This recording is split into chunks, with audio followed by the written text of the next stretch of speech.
Hello everyone, welcome to Delta academy. This is Ranjan, मेरा नाम है रंजन और आप देख रहे हैं ये solution video of today's topic in 10 Kadam series. तो आज का जो टॉपिक है वो है नेटवर्क थ्योरी एंड ट्रांजिएंट्स। जी हाँ, तो नेटवर्क्स एंड ट्रांजिएंट्स की हम बात करें। नेटवर्क्स में आज पूरे के पूरे प्योरली आपको मैं नेटवर्क्स एंड सर्किट्स के क्वेश्चन ही करवा रहा हूँ इस सेशन के अंदर, और उसके साथ साथ ट्रांजिएंट्स के ऊपर बेस्ड भी कुछ सवाल हैं, कुछ बढ़िया तरीके के क्वेश्चंस। आई होप आपने क्वेश्चन वाला वीडियो जो है वो देख लिया होगा और क्वेश्चंस को सॉल्व कर लिया होगा। नहीं देखे तो ऊपर आई बटन पर क्लिक कर लीजिए, अभी तुरंत मिल जाएगा आपको। पहले क्वेश्चंस बना लीजिए, उसके बाद ये सोल्यूशन वीडियो देखने में मजा आएगा आपको। ठीक है, चलिए तो अब स्टार्ट करते हैं बिना देरी किए, right away from the very first question of the day. आज के दिन का पहला क्वेश्चन कौन सा है? तो भाई आज के दिन का फर्स्ट क्वेश्चन बहुत ही मस्त बढ़िया इजी से स्टार्टिंग के कुछ क्वेश्चंस थे। लिखा हुआ था the value of resistance R shown in the figure. इस क्वेश्चन में इस फिगर पे आर की वैल्यू जो है वो कितनी होगी। चलिए ट्राई करते हैं सॉल्व करने की। आर की वैल्यू देखिए, इसके थ्रू जाने वाली करंट 4 एम्पियर आपको गिवन है यहाँ पर। अगर एकदम शॉर्ट से शॉर्ट तरीके से मैं सिंप्लीफाई करूँ, वैसे आप यहाँ पे केसीएल लगा सकते हो, बट क्या उसके अलावा कोई और तरीका है? देखिए यहाँ से अगर मैं बोलूँ करंट का डिस्ट्रीब्यूशन देख लेते हैं। टोटल करंट आई जा रही है, यहाँ से जा रहा है 4 एम्पियर, तो इधर से जाने वाली करंट I-4 लिखा जा सकता है।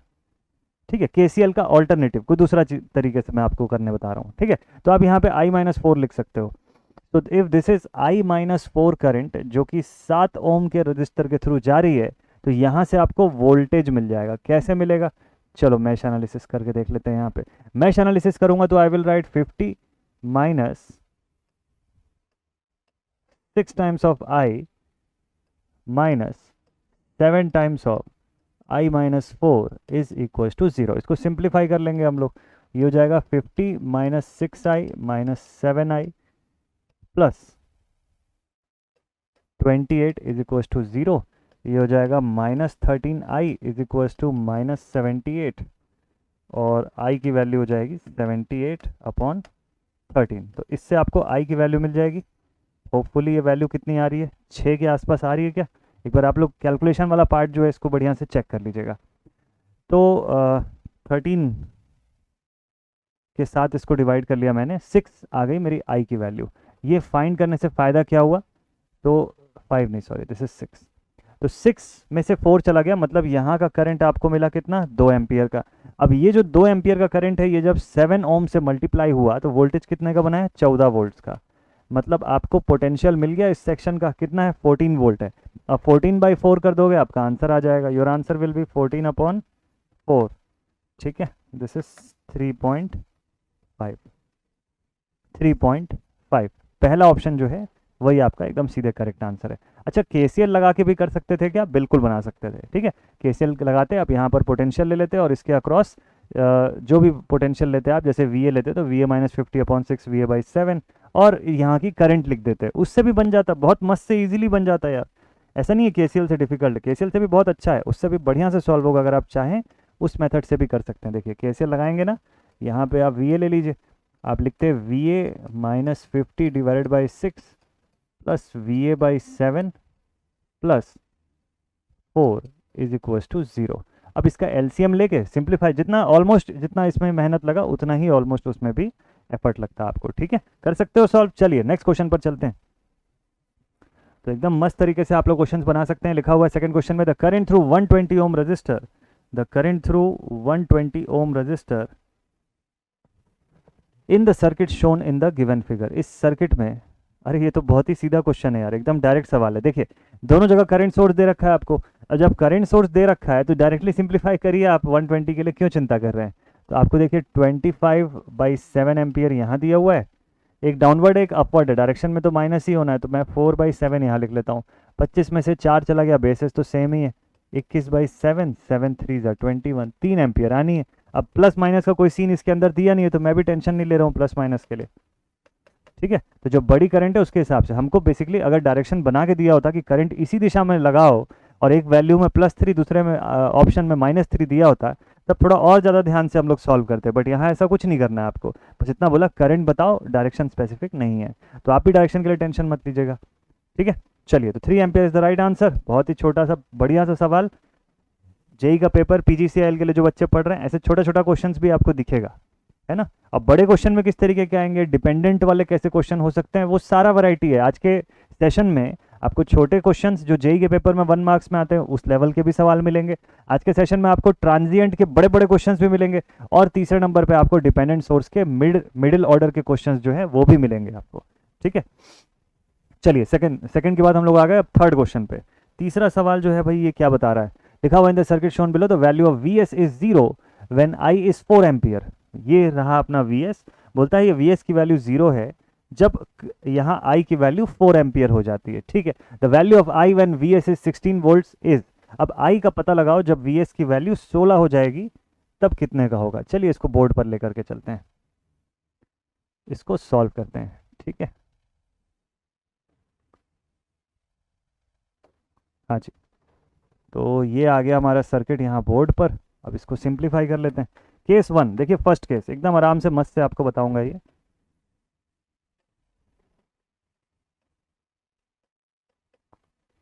फर्स्ट केस देखिएगा, पहले केस में आपको बोलता है कि वी एस 0 बन जाता है ना। ये वी एस की वैल्यू जो है मतलब ये अपने शॉर्ट सर्किट स्टेट पर चला जाता है। कर देते हैं इसको शॉर्ट सर्किट, मतलब ये वी एस ऐसे शॉर्ट सर्किट हो जाता है यहाँ से इस तरीके से, ऐसे, ठीक है। और उस कंडीशन पे आई की वैल्यू 4 एम्पियर रहती है। आई की वैल्यू कितनी रहती है? 4 एम्पियर रहती है, ठीक है। चलिए, तो मुझे करना ये है कि मुझे सबसे इंपॉर्टेंट थिंग ये कि यहाँ से आई टोटल कितना जा रहा है ना, ये पता लगाना मेरे लिए मेन थिंग है, ठीक है। मेन थिंग क्या है कि मुझे ये आई टोटल की वैल्यू मिल जाए, ठीक। केस 1 मैंने उठा लिया। अब फर्स्ट केस के हिसाब से मुझे दिख रहा है कि यहाँ से जाने वाली करंट जो होगी ये होगी आई -4। इसको मैं आई ले लेता हूँ, ठीक है, ताकि मुझे इक्वेशन बनाने में आसानी हो जाए। तो यहाँ का डेटा कितना दिख रहा है मुझको? आई -4 दिख रहा है। चलो सिंप्लीफाई करते हैं इसको मस्त तरीके से, एकदम सुपर टाइप से सिंप्लीफाई करेंगे इसको, आपको मज़ा आ जाएगा सॉल्व करने में, ठीक है। चलिए देखते हैं। तो total current is I -4 current यहाँ पर चली गई और आई, अच्छा देखिए 4 × 2 करके 4 2 ज़ा 8 वोल्ट्स यहाँ का पोटेंशियल आप जरूर से बता दीजिएगा। तो आप लिख दीजिए 8 वोल्ट का पोटेंशियल है यहाँ पे, ठीक है, ऊपर प्लस और नीचे माइनस साइन के साथ। अब 8 वोल्ट का पोटेंशियल है तो उतना ही 8 वोल्ट का पोटेंशियल कहाँ होगा? 2 पे भी होगा ना। तो ये इक्वेशन लिखने से अच्छा है और थोड़ा छोटा कर दें इसको सॉल्व करने के लिए। देखिए 2 ओम पे भी 8 वोल्ट का ही पोटेंशियल होगा, बीइंग इन पैरेलल। अगर 8 का पोटेंशियल होगा तो बोलिए करंट कितनी होगी इसकी? I is equal to 8/2 that is equal to 4 ampere. तो दिख तो रहा है यार, सीधे सीधे 4 एम्पियर की करंट जा रही है और यहाँ पर भी 4 एम्पियर की करंट जा रही है। दोनों को ऐड कर दोगे तो आई टोटल मिल जाएगा आपको कितना? 8 एम्पियर। कोई केवीएल वेल नहीं लगाना है। तो आपको सबसे फर्स्ट केस के हिसाब से मिल गया कि I total is of 8 ampere as per the case 1। First case complete. अब देखो सेकंड केस में आपको क्या बोलता है। चलिए सेकंड केस पे आते हैं, ठीक है। तो आपको केस 2 में ये बोलता है कि अब अगली बार जब वी एस जो है अब वो कनेक्टेड है ना, next time this V S is connected. चलिए ठीक है, अगली बार यहाँ से वी एस को हम वापस से जोड़ेंगे, ठीक। अब वी एस के अंदर बोलता है कि इसकी वैल्यू अब की बार 16 है, ±16 वोल्ट का वी एस है। यही था ना सवाल में, ठीक है, ±16 वोल्ट का वी एस है। तो केस 2 में जब ये 16 वोल्ट का है तो अब बताइए कि आई कितना होगा। तो भाई मेरे पास आई टोटल की वैल्यू 8 एम्पियर है, दिस इज फॉर श्योर। यहाँ से कुछ आई जा रहा है और कुछ कितना जा रहा है? 8 माइनस आई की वैल्यू कुछ जा रही है यहाँ पे, और प्लस यहाँ 16 वोल्ट्स भी अवेलेबल है। तो देखिए एक तरफ आई है, दूसरी तरफ 8 माइनस आई है। क्या मैं इस पूरे मैश के अंदर केवीएल नहीं लगा सकता? केवीएल से भी तो हम लोग सिंप्लीफाई कर सकते हैं ना। चलिए इसको जरा केवीएल से सॉल्व करके देखते हैं, ठीक। So by applying KVL in this entire mesh हम लोग लिखेंगे -16 और इसके लिए क्या लिखेंगे भाई? +2i minus of minus. हम उल्टे दिशा में जा रहे हैं और करंट भी अपोजिट है, तो करंट भी नेगेटिव है, हमारा डायरेक्शन भी अपोजिट है, दोनों मिला के पॉजिटिव हो गया। और ऊपर क्या लिख देंगे? -2 times of 8 minus I is equal to 0। इससे आई का इक्वेशन आपको मिल जाएगा। कितना हो जाएगा? -16 + 2i -16 minus minus plus 2i is equal to 0। 2 और 2 हो गए 4i और 16 और 16 हो गए -32। तो i की वैल्यू हो जाएगी 32/4 +32 और 4 डिवाइड में आ गया, ठीक है। तो i की वैल्यू आ गई आपके पास आंसर में 8 एम्पियर। इस बार आई की वैल्यू आपके पास कितनी आ गई? 8 एम्पियर। तो this is our final answer of this question.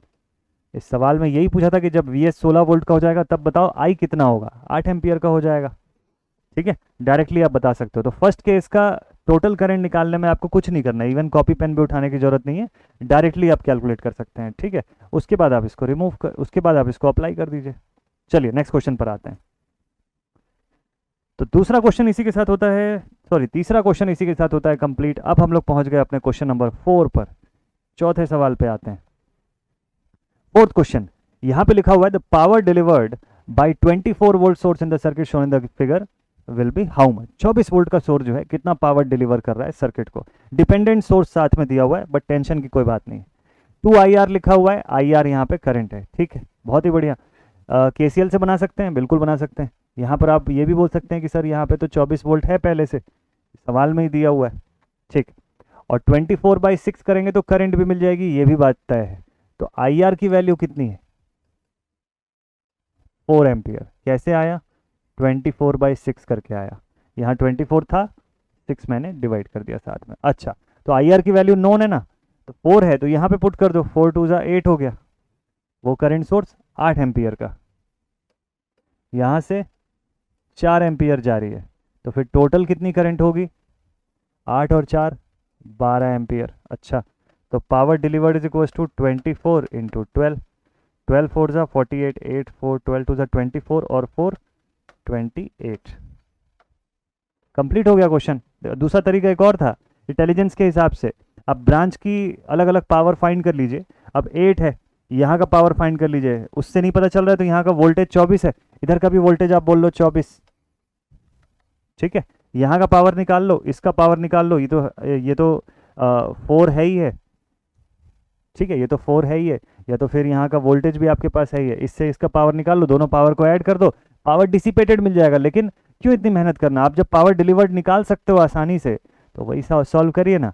केवल केसीएल के मतलब बहुत ज़्यादा केसीएल के पीछे मत जाइए उस तरफ, आप सीधे सीधे बना लीजिए, आपको तो आंसर यहीं से दिख जाएगा। क्लियर? तो 288 watt is our right answer. Approach line एक बार फिर से बता दूं क्या? चलो ठीक है, एक बार फिर से बता देता हूँ, आप एकदम मस्त से ध्यान से देखिएगा ताकि कोई कन्फ्यूजन ना हो। देखिए, मैंने आपको बोला कि यहाँ पर 24 वोल्ट की सप्लाई है।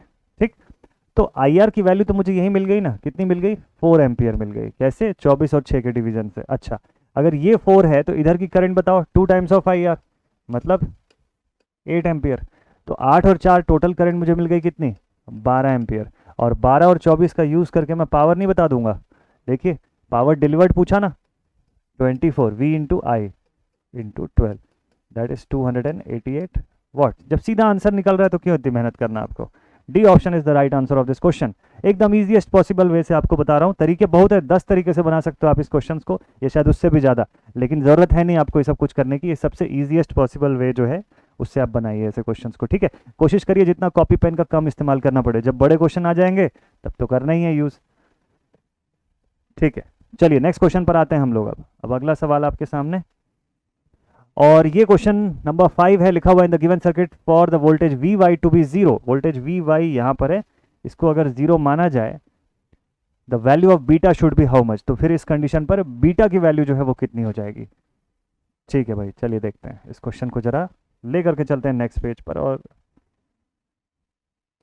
देखते हैं कि ये क्वेश्चन कैसे सिंप्लीफाई होना चाहिए। ठीक है, so this is our circuit.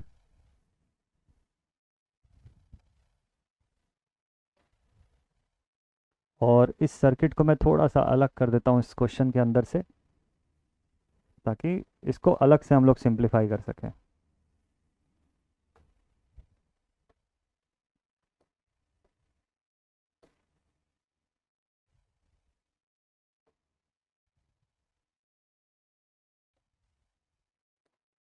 चलिए इस सर्किट को ले आते हैं यहाँ पर।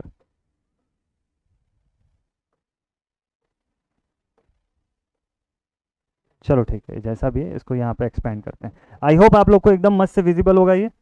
और अब देखना शुरू करते हैं।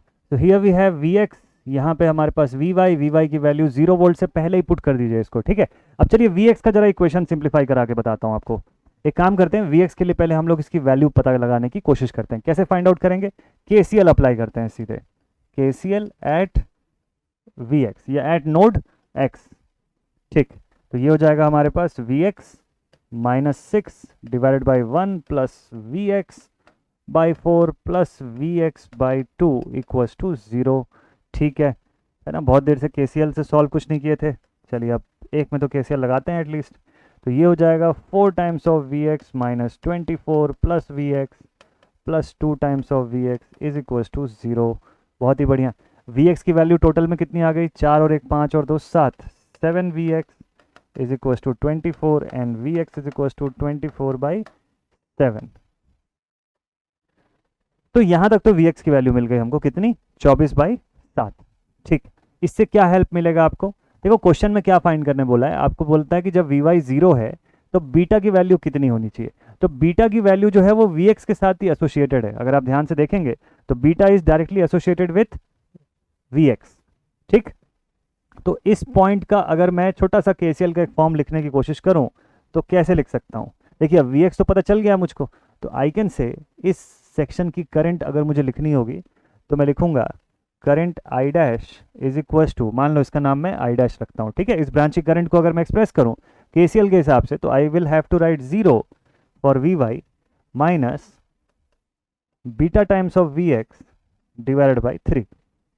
अब मुद्दा ये है कि दो अननोन है और मेरे पास इक्वेशन एक ही है, तो मतलब किसी तरीके से मुझे आई डैश की वैल्यू कोई बता दे तो बात बन जाएगी। क्या आई डैश नहीं निकाल सकते क्या हम लोग, बिल्कुल निकाल सकते हैं सर। देखिए 2 एम्पियर यहाँ से आके जुड़ रहा है और कुछ करंट यहाँ से आके जुड़ रही होगी, आई एक्स बोल दो इसको। चलो, तो आई एक्स की वैल्यू तो पता लगाया जा सकता है ना, अगर वी एक्स आपको पता है और दूसरा वाला जो जंक्शन है वो 0 पे है, आई एक्स तो वैसे ही निकल जाएगा। I X is equal to V X minus 0 divided by resistance that is 2। तो वी एक्स बाई 2, अच्छा वी एक्स था कितना, 24/7, तो 24/7 into 1/2 that is equal to 12/7 ampere. ये किसकी वैल्यू है, आई एक्स की वैल्यू कितनी, 12/7 एम्पियर। ये मिल गया ना। इसके साथ देखिए यहाँ से 2 एम्पियर जुड़ता है और दोनों मिलके आई डैश बनते हैं। समझ गए मुद्दा आप पूरा। यहाँ से 2 एम्पियर का करंट आ रहा है, यहाँ से 12/7 आ रहा है, दोनों ऐड हुए और आई डैश बन गया।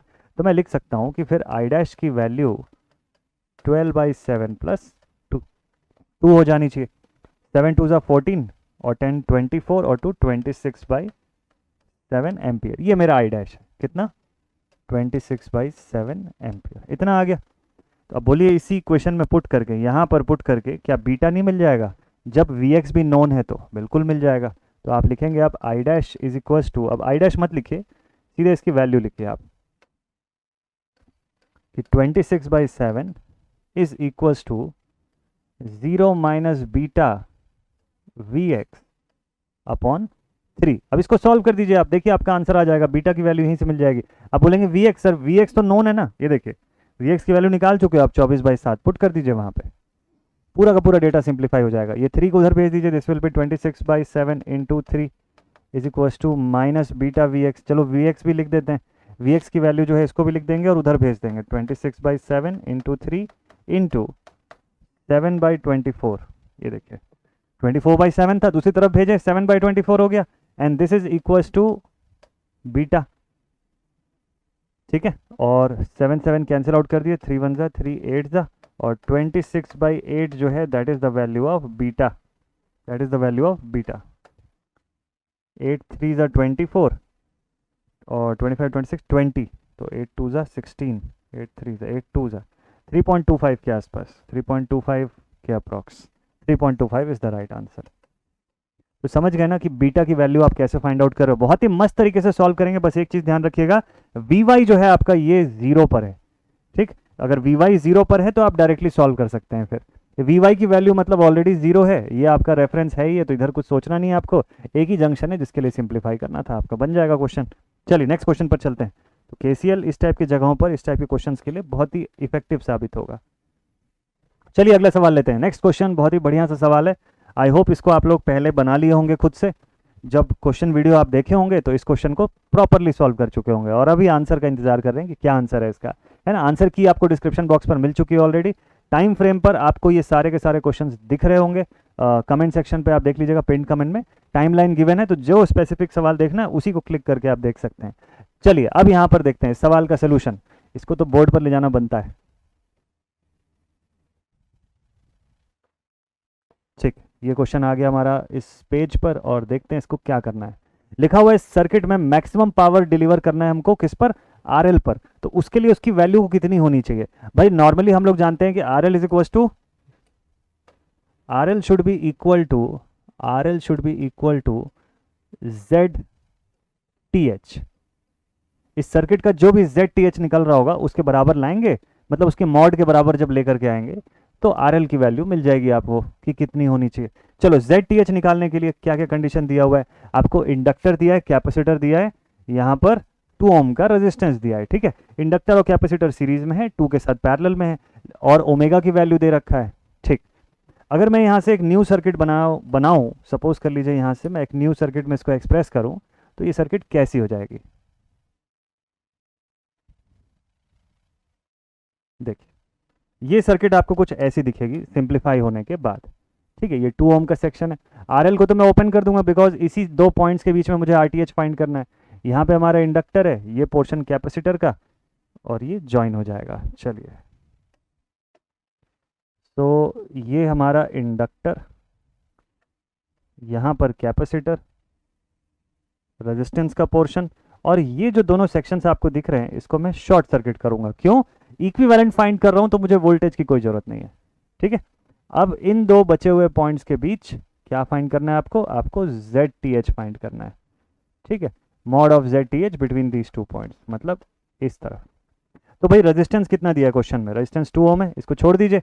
आपको इन दोनों को एक्सएल और एक्सी के फॉर्म में कन्वर्ट करना है, मेजर मुद्दा यही है। तो उसके लिए भी टेंशन नहीं है, ओमेगा भी दे रखा है क्वेश्चन में।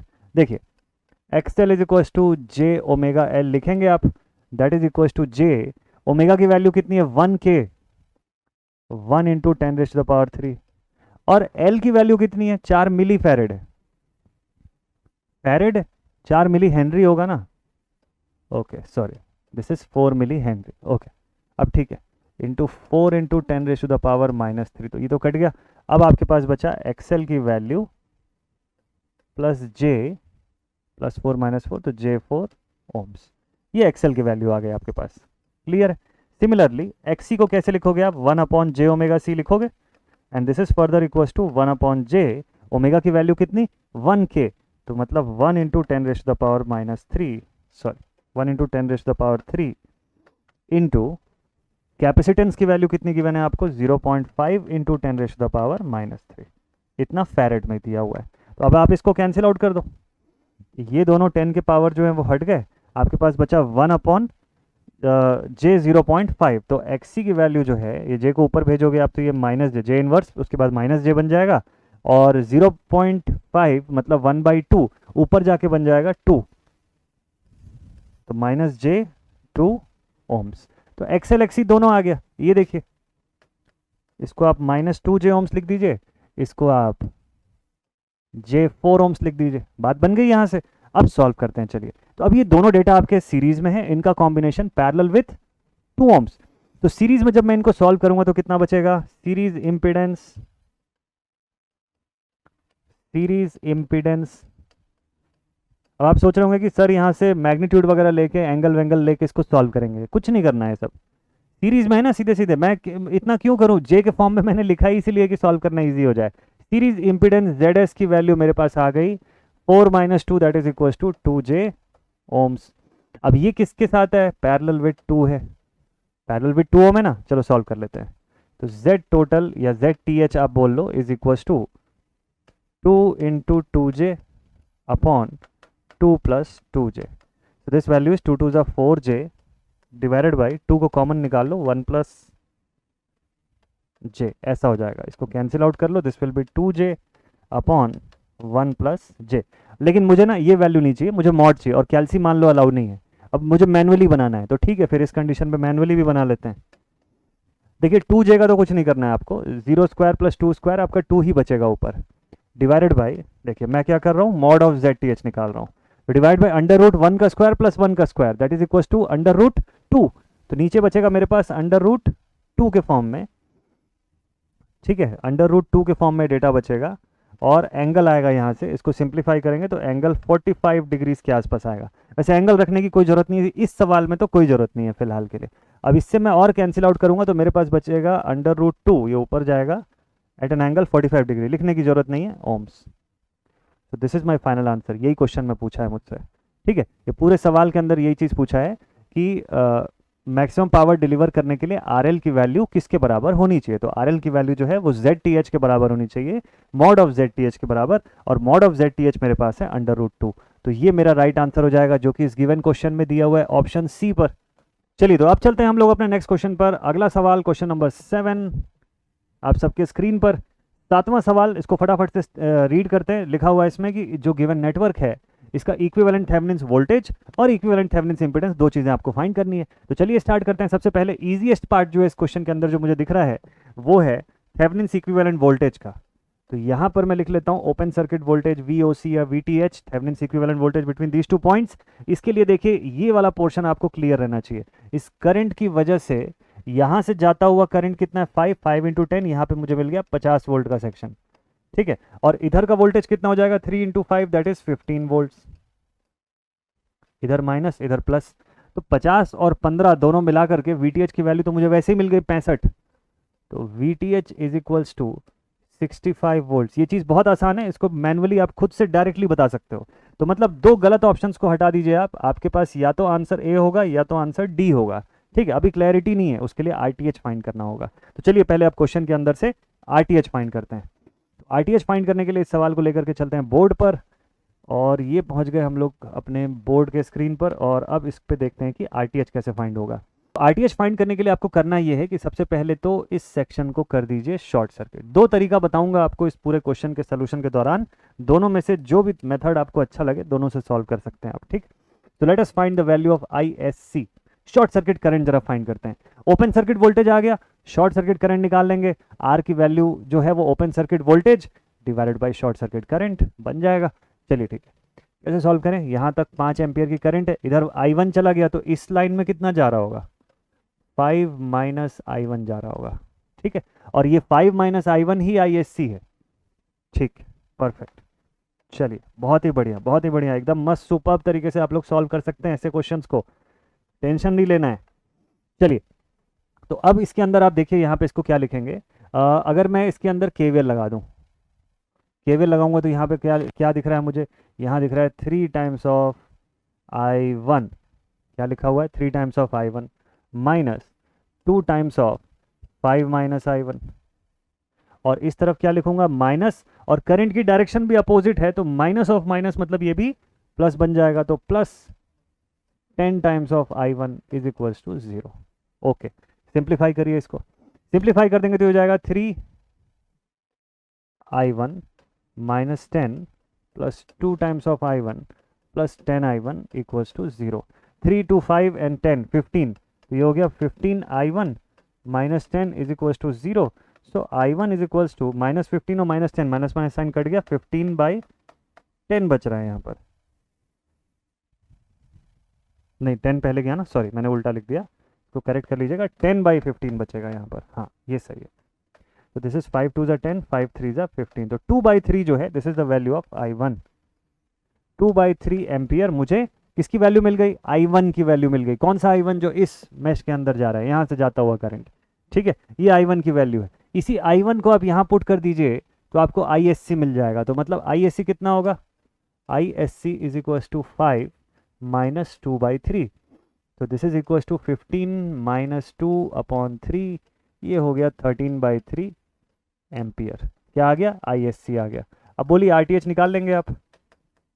RTH is equal to VTH divide by I। तो भाई VTH कितना था हमारे पास, अभी जस्ट सॉल्व किए ना हम लोग क्वेश्चन से, देखते हैं। देखिए VTH आ गया 65 तो डिवाइडेड बाई 13/3, तो इंटू 3/13 लिख लो आप। 3 3 3 बोलता हूँ, 5 5 3 15। RTH की वैल्यू जो है वो 15 ओम्स दिखती है मुझे, सीधे सीधे 15 ओम्स दिख रही है। मतलब ऑप्शन ए में दिया हुआ जो डेटा है ये पूरी तरह से सही है। ऑप्शन ए इस सवाल का जो है that is the right answer, कि VTH की वैल्यू 65 वोल्ट्स और RTH की वैल्यू 15 ओम्स यहाँ से आएगा। एकदम क्लियर आंसर है, बिना कोई कंफ्यूजन के। क्लियर सभी को। चलिए नेक्स्ट क्वेश्चन पर अब आपको लेकर के चलते हैं। अगला सवाल जो है अब वो बनाते हैं हम लोग, पहुंचते हैं अब यहाँ से क्वेश्चन नंबर 8 की तरफ। ट्रांजिएंट बेस्ड क्वेश्चन है ये भी, और लेट अस सी, देखते हैं इसका सोल्यूशन कैसे बनेगा। क्वेश्चन में बोलता है कि ये जो नेटवर्क है इसमें स्विच जो है क्लोज्ड पोजीशन पर ही है बहुत लंबे समय से, काफ़ी लॉन्ग ड्यूरेशन के लिए क्लोज पोजीशन पर है। अगर स्विच को ओपन कर देते हैं हम लोग at time t equals to 0, तो I L at T amperes के फॉर्म में फॉर टी ग्रेटर देन और इक्वल टू 0 जो है वो कितने का हो जाएगा। ठीक, तो इस कंडीशन को समझते हुए सबसे पहले तो एक बेसिक सा सिचुएशन लिख लीजिएगा। आपको आई एल यहाँ पर पूछा हुआ है, चलो इसको भी बोर्ड पर लेके चले वहाँ और इसको पूरे क्वेश्चन को जरा सॉल्व करें हम लोग। बहुत ही आराम से आपसे ऐसे क्वेश्चन बन जाएंगे, घबराने की कोई बात नहीं है। सर्किट अगर चेंज भी करेगा तो भी आपको इस टाइप के क्वेश्चन बनाने का आइडिया रहना चाहिए। देखिए सबसे पहले हमको ये समझ में आ रहा है कि काफ़ी लॉन्ग ड्यूरेशन के लिए स्विच जो है वो क्लोज्ड पोजीशन पर है। अगर स्विच क्लोज्ड पोजीशन पर है तो मतलब ये नीचे का जितना हिस्सा है वो सब बाईपास्ड हो जाएगा। सर्किट आपका तभी भी स्टेडी स्टेट कंडीशन पर पहुंचेगा, यानी कि I0 minus equal to I0 plus, और उस कंडीशन पर भी आप देख सकते हैं कि आपका इंडक्टर एक शॉर्ट सर्किट की तरफ बिहेव करेगा। ये तो एकदम तय बात है, ठीक है, ये तो एकदम श्योर बात है। बट फिलहाल दिक्कत यह है कि पहले मुझे इसकी पूरी कंडीशन निकालनी है, और पूरी कंडीशन कैसे निकल के आएगी, मुझे फाइनल IL की वैल्यू कैसे मिलेगी। तो फाइनल IL की वैल्यू लिखने का तरीका है, इस फॉर्मूले को ध्यान में रखिएगा कि I final minus I final minus I initial in bracket e raise to the power minus T upon time constant. इस फॉर्मूले को आप जरूर से ध्यान में रखिएगा। ये बेसिक्स जो है ये बड़े इंपॉर्टेंट होते हैं क्वेश्चन सॉल्विंग से पहले। मैंने क्या क्या चीज़ों के फॉर्म में लिखा हुआ है इसको, मैंने लिखा I final minus in bracket I final minus I initial multiplied with e raise to the power minus T upon time constant tau. सारा डेटा आपके सामने है, आप बिल्कुल इसको कैलकुलेट करके निकाल सकते हैं। तो चलिए फिलहाल के लिए हम लोग देखते हैं कि I इनिशियल और फाइनल का क्या स्टेटस है यहाँ से।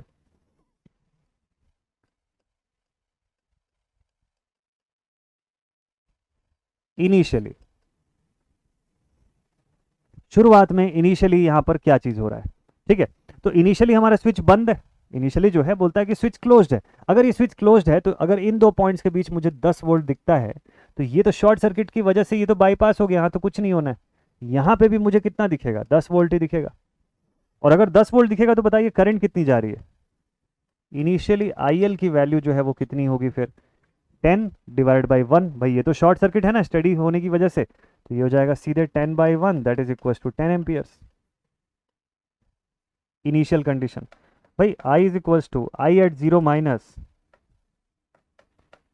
Is equals to I at 0 plus, और ये पहली जो वैल्यू है मेरे पास वो आ गई 10 by 1 that is equals to 1 ampere 10 ampere. ठीक ठीक, तो इंडक्टर अपना शॉर्ट सर्किट हो गया, 10 एम्पियर की वैल्यू आ गई। अब जरा देखो फाइनल कंडीशन पे क्या हो रहा है। At t is equals to t final मानते हैं, एट द एंड मतलब अंत में लास्ट पोजीशन क्या होगा, सब कुछ हो जाने के बाद आखिरी सिचुएशन स्विच किस हाल में आपको दिख रहा होगा। तो एट टी इन्फिनिटी की बात कर लेते हैं जरा यहाँ पर। तो इस कंडीशन पे आपको दिखेगा कि भाई आपका ये वाला जो सर्किट है अब ये एक्टिव होगा, ठीक है। देखिए तो ये जो नीचे का सर्किट दिख रहा है ये अब एक्टिव हो जाएगा और स्विच खुली हुई दिखेगी। फाइनल पर क्या होगा, स्विच ओपन दिखेगा आपको, ये स्विच ऐसा दिखेगा, ऐसे ओपन कंडीशन पे होगा। अगर ये स्विच ओपन है, अब आप देखिए आपके पास टोटल वोल्टेज और टोटल रेजिस्टेंस कितना है। स्टेडी स्टेट तो अभी भी पहुंचेगा, आपका इंडक्टर अभी भी शॉर्ट की तरह ही बिहेव करेगा। तो आपको बस देखना है वोल्टेज कितना है, यहाँ से +10, इधर से +10 और इधर से +30, दोनों मिला के 40। अब आप लिखेंगे IL इन्फिनिटी की value that is equal to 40 divided by resistance कितने का है, देखिए यहाँ 4 है यहाँ 1 है, दोनों मिला के 5 ओम का रेजिस्टेंस है आपके पास, डिवाइड कर लीजिए 8 एम्पियर। तो IL इन्फिनिटी आपके पास 8 एम्पियर है, IL 0 जो है वो आपके पास 10 एम्पियर है। फॉर्मूला मेरे पास अवेलेबल है ही है, पुट कर दीजिए ना। आप लिखिए IL जो भी टाइम के लिए आपको पूछ रहा है IL t जो है that is equal to IL infinity which is 8 minus IL infinity यानी कि 8 minus 10 into e raise to the power minus t by tau. वैसे टाउ हम लोग नहीं निकालें, टाउ को भी लेकिन फाइंड कर लेंगे। टाउ की वैल्यू नहीं निकालें, tau is equal to L by R कर लीजिए आप इस क्वेश्चन के अंदर, डायरेक्टली आप फाइंड कर सकते हैं। चलिए वो भी कर लेते हैं इसी पर। साइड में मैं लिख देता हूँ time constant tau is equal to L by R. L की वैल्यू आपको क्वेश्चन में कितना दिया हुआ है 0.2, और आर की वैल्यू कितनी है टोटल 4 and 1 5। तो ये हो जाएगा 0.2 यानी कि 2/50 विच इज इक्वल टू 1/25। ये टाउ की वैल्यू आ गई आपके पास। चलिए अब इसमें डेटा जो पुट किया उसको सॉल्व करके देखते हैं। This value will be 8 minus, ये हो जाएगा -2 e raise to the power -t upon tau. So this value will be 8 plus 2 into e raised to the power -1 upon 1/25. So we will get 8 plus 2 e raised to the power -25। ये हमारे question का final answer है। एकदम step by step देखिएगा, मैंने कोई भी step skip नहीं किया है, सारा स्टेप एकदम प्रॉपर लिखा हुआ है। आप एक बार प्रैक्टिस कर लेंगे, आपको चीज़ें समझ में आ जाएंगी, तो ये सारा चीज़ आप मैनुअली अपना खुद से माइंड में कर सकते हैं, आपको अलग से बाहर लिखने की कोई नीड नहीं पड़ेगी ये सब, ठीक है। चलिए तो इस क्वेश्चन का आंसर आ गया 8 plus 2 e raised to the power -25। Let us see कि हमारे मेन क्वेश्चन में भी ऐसा आंसर है भी या नहीं है। तो 8 plus 2 e raised to the power -25 t is available. देखिए t की वैल्यू मैंने यहाँ पर 1 पुट किया तो सिर्फ 25 बचा। मैं कुछ भी नहीं पुट करूंगा, वैसे कायदे से कुछ भी नहीं पुट करना चाहिए हमको, यहाँ पे ऐसा 1 1 कुछ नहीं दिया हुआ है, तो आप इस t को t ही रहने दीजिएगा, ठीक है। तब आपको यहाँ पे -25 t दिखेगा प्रॉपर आंसर, ठीक है। फिर वो जो भी टाइम इंस्टेंट के लिए बोलेगा वो यहाँ पे पुट करके आप आंसर बता सकते हैं। तो ये आ गया हमारे क्वेश्चन का कंप्लीट आंसर। 8वां सवाल इसी के साथ होता है कंप्लीट। 9th क्वेश्चन पर चलते हैं। तो ये सवाल अगर आपने पहले से खुद से बना लिया तो वेरी नाइस, वेरी गुड।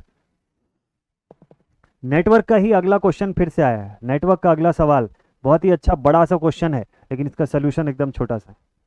तुरंत के तुरंत ये सवाल आपसे बन जाना चाहिए। चलिए देखते हैं जल्दी से। लिखा हुआ in the network shown below the switch S is closed at time t equal to 0। S जो है वो क्लोज होता है कब? टाइम टी इक्वल टू 0 पर एस क्लोज हो जाता है। The magnitude of steady state voltage across the 6 ohm resistor is. अभी फिलहाल इसका स्टेडी स्टेट वोल्टेज जो है वो कितना होगा? तो भाई बिल्कुल सिंपल सा क्वेश्चन है, इसमें कॉपी पेन भी नहीं उठाना है आपको। इसको इस कंडीशन को अगर आप देखेंगे, स्टेडी स्टेट के समय आपका कैपेसिटर जो है ये ओपन सर्किट की तरफ बिहेव करेगा। अब ये जैसे ही ओपन सर्किट हुआ, पूरा का पूरा 10 वोल्ट आपको यहाँ पर दिखेगा। और अगर 10 वोल्ट दिखेगा, 10 वोल्ट नहीं दिखेगा, सॉरी 10 है ना, साथ में 2 भी है, तो देखिए ऐसा सर्किट दिखेगा आपको। 10 वोल्ट नहीं दिखेगा, ये 10 वोल्ट के बगल में 2 ओम है। ये 2 ओम का रेजिस्टेंस को मैंने इग्नोर कर दिया था। 6 और 3 को आप सॉल्व करेंगे तो 2 आ जाएगा। 6 इंटू 3 अपॉन 6 प्लस 3, ठीक है। तो एक 2 ओम यहाँ दिखेगा और एक 2 ओम यहाँ दिखेगा। अब सही है, ये सर्किट बन जाएगी। इस सर्किट में से अगर आप बेसिकली देखें, दोनों इक्वल वैल्यू के ही हैं। 5 वोल्ट एंड 5 वोल्ट्स के फॉर्म में डिवाइड कर दीजिए, आपका आंसर जो है यहाँ का पूछा हुआ है। अब भाई इनका पैरेलल अगर 5 वोल्ट ले रहा है, तो इसको जब वापस इसके ओरिजिनल पोजीशन पर लाएंगे तो 6 के अक्रॉस भी आपको 5 वोल्ट का ही पोटेंशियल दिखेगा। So your correct answer is 5 volt. इसमें कोई इक्वेशन नहीं, कोई केवीएल के सेल नहीं, कुछ नहीं करना था, बेसिक ओम्स लॉ से बनना था क्वेश्चन को, ठीक है। चलिए नेक्स्ट क्वेश्चन पर आते हैं। अब आज के सेशन का लास्ट क्वेश्चन एकदम बढ़िया सा डबल डिपेंडेंट सोर्स आपको दिया हुआ है इस क्वेश्चन में, ठीक है। 2 डिपेंडेंट सोर्स दिया हुआ है और उससे सॉल्व करने को आपको बोला हुआ है। इस क्वेश्चन के अंदर क्या लिखा हुआ है? लिखता है कि ये जो नेटवर्क है इसमें वोल्टेज V1 का मैग्नीट्यूड बताओ जो कि 8 किलो ओम रजिस्टर के अक्रॉस होगा। यहाँ का वोल्टेज जो है वो कितना होगा वो आपको पूछा हुआ है, ठीक। तो इसको सॉल्व कैसे करेंगे, चलिए देखते हैं। 25 वोल्ट यहाँ से है, 2 किलो ओम ये, और V1, ठीक। V1 की वैल्यू लिखने का एक तरीका है हमारे पास। क्या हम लोग लिख सकते हैं? V1 is equals to 8 into I, या फिर आप लिख सकते हो I is equals to V1/8। लिख सकते हैं हम लोग ऐसे। V1 is equals to I into 8 लिखने से बात बन जाएगी, ठीक है। तो V1 is equals to 8I या I is equals to V1/8, जो भी आपको ठीक लगे आप उस अपने अकॉर्डिंग लिखिए। अब इसके बाद नेक्स्ट सिचुएशन देखिएगा, यहाँ पे आपको बोलता है 0.5 टाइम्स ऑफ V1, तो 0.5 टाइम्स ऑफ V1 की जगह पे 8I आप चाहें तो लिख सकते हैं, ठीक है। आप चाहें तो V1 की जगह पे लिख सकते हैं, बट अपना प्लान जो है वो थोड़ा सा अलग है। इसको थोड़ा डिफरेंट तरीके से सॉल्व करते हैं, मज़ा आएगा सॉल्व करने में भी। तो एक काम करते हैं, हम लोग एक यहाँ से इक्वेशन बनाते हैं, KVL इक्वेशन, ठीक। और जरा KVL इक्वेशन बना के देखते हैं कि इसको कैसे सिंप्लीफाई किया जा सकता था। तो यहाँ पे हो जाएगा 25, इधर हो जाएगा 2 टाइम्स ऑफ I, ठीक है, जो भी करंट यहाँ की जा रही है। चलिए लिख ही देता हूँ मैं, इक्वेशन क्लियर होगा आपको। यहाँ मैं लिखूंगा 25 माइनस 2 टाइम्स ऑफ I, और ये हो जाएगा minus 0.5 times of V1 is equals to 0। लिख सकते हैं हम लोग ऐसा। चलिए अब यहाँ से देखिए क्या क्या वैल्यू नोन है। I की वैल्यू मुझे पता है क्या? V1/8 है, तो मैं लिखूंगा 25 minus 2 times of V1/8 minus 0.5 times of V1 basically मुझे V1 चाहिए, इसलिए मैं I को एलिमिनेट कर देता हूँ, रिप्लेस कर रहा हूँ विथ V1। तो ये हो जाएगा मेरे पास इसके आगे 25 माइनस V1/4, और इधर हो जाएगा minus 0.5 times of V1 is equal to 0। ठीक, और V1/4 यानी कि 25 माइनस 0.25 माइनस 0.5 के बाहर V1 लिख लीजिए, सॉरी,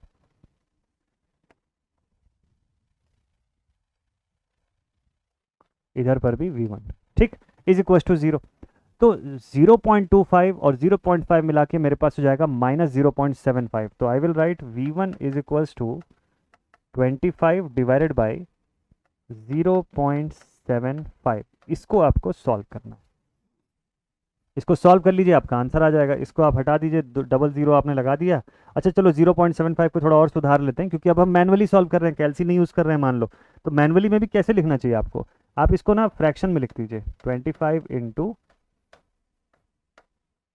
4/3, सॉरी उल्टा लिख दिया मैंने, 25 इंटू 3/4। हाँ अभी सही है, लिख सकते हैं इसको ऐसा, है ना, इसको इस तरीके से भी तो लिख सकते हैं ना कि 3/4 के फॉर्म में ऐसा एक्सप्रेशन बन जाए। ऑडियो वीडियो सब चल रहा है ना ठीक ठाक, ठीक है। तो 0.75 अपॉन में है, 0.75 अपॉन में है, तो पहले ही मैंने ठीक लिखा था, इंटू 4/3, अभी सही है।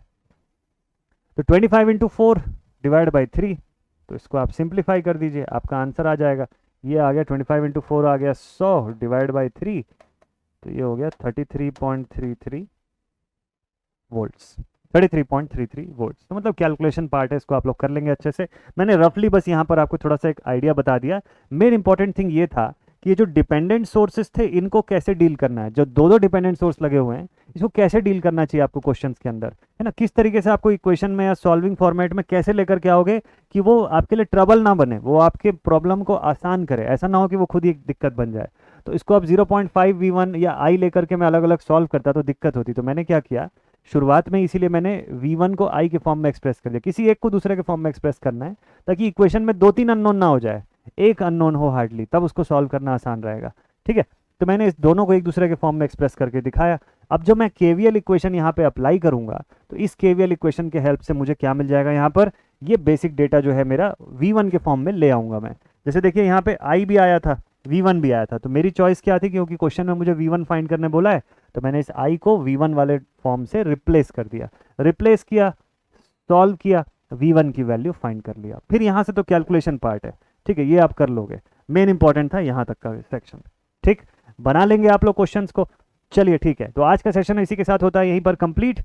जितने भी बच्चे और अदर एग्जामिनेशंस की प्रिपरेशन कर रहे हैं और खासतौर पे SSC 2024 की प्रिपरेशन करना चाहते हैं, तो अभी कुछ ही दिन के बाद SSC 2024 के लिए फाउंडेशन सेशंस आपके लिए स्टार्ट होने जा रहे हैं बहुत ही जल्दी इसी चैनल पर। तो रेडी रहिएगा एकदम मस्त तरीके से। बस आपके PGCIL का एग्जामिनेशन और SSC JEE पेपर 2 का इंतजार मैं कर रहा हूँ, वो दोनों जैसे ही कंप्लीट होंगे शानदार तरीके से आपके लिए एक के बाद एक बढ़िया कंटेंट जो है इस चैनल पर अब मिलने शुरू हो जाएंगे। तो बस कुछ दिन की बात है, और उसके बाद फिर हम और न्यू SSC की भी प्रिपरेशन करेंगे। और लेकिन जितने बच्चों का अभी एग्जाम है, अभी पेपर है, वो बिल्कुल अभी फोकस शिफ्ट मत करिएगा अपना, अपने पेपर के डायरेक्शन में एकदम मस्त से फोकस रहिएगा। अभी कोई भी दूसरे एग्जामिनेशन का मत सोचिए, जो सामने है फिलहाल के लिए आप उसी के लिए एफर्ट करिए।